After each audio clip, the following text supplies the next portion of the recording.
राधे राधे। क्या आपको अपनी लाइफ में कभी ऐसा लगता है कि जैसे समय रुक सा गया है?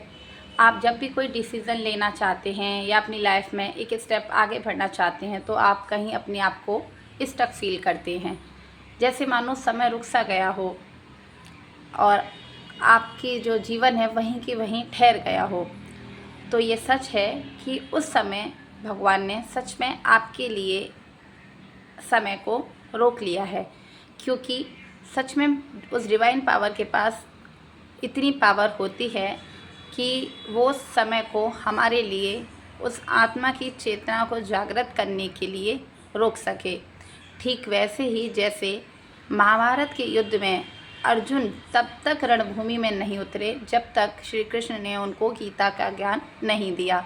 भगवान ने स्वयं उनके लिए समय को रोक दिया था, क्योंकि वो घटना उसी समय पे घटनी थी और समय बढ़ता चला जा रहा था। इसलिए शायद भगवान श्री कृष्ण ने उस समय को वहीं ठहरा दिया और अर्जुन को गीता का सार समझाया। इसीलिए कई बार जब हमें कोई भी अपनी लाइफ में स्टेप लेने से पहले या कोई भी डिसीज़न लेने से पहले हमारी आत्मा, हमारा मन, वचन, कर्म तीनों जब तक अलाइनमेंट में नहीं आते, जब तक अलाइन नहीं होते, तब तक हमें वो समय रुका हुआ, बंधा हुआ, ठहरा हुआ फील होता है। क्योंकि वास्तव में प्रभु ने उस समय को हमारे लिए रोक रखा होता है। वो इंतज़ार कर रहे होते हैं कि कब आपकी आत्मा जागृत हो, आपका कॉन्शियस माइंड एनलाइटमेंट हो, आप स्टेप लें और समय फिर से वो आगे बढ़ सके। क्योंकि उस डिवाइन पावर के पास इतनी शक्ति होती है कि वहाँ देश, काल और समय का कोई बंधन नहीं। तो यदि आप अपनी लाइफ में ऐसा फील कर रहे हैं कि आप स्ट्रक हैं, बंधे हुए हैं, तो अपने आसपास के जीवन पर, अपने जीवन पर ज़रा दृष्टि डालिए।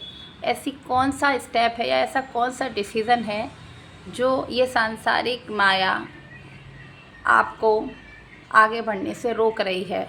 ऐसा कौन सा भय है जो आपको अपनी चेतना को जागृत होने से रोक रहा है? तो वो समय तब तक आपके लिए ठहरा ही रहेगा।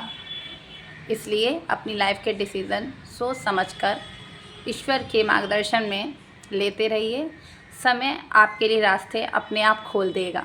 जय श्री राम। राधे राधे।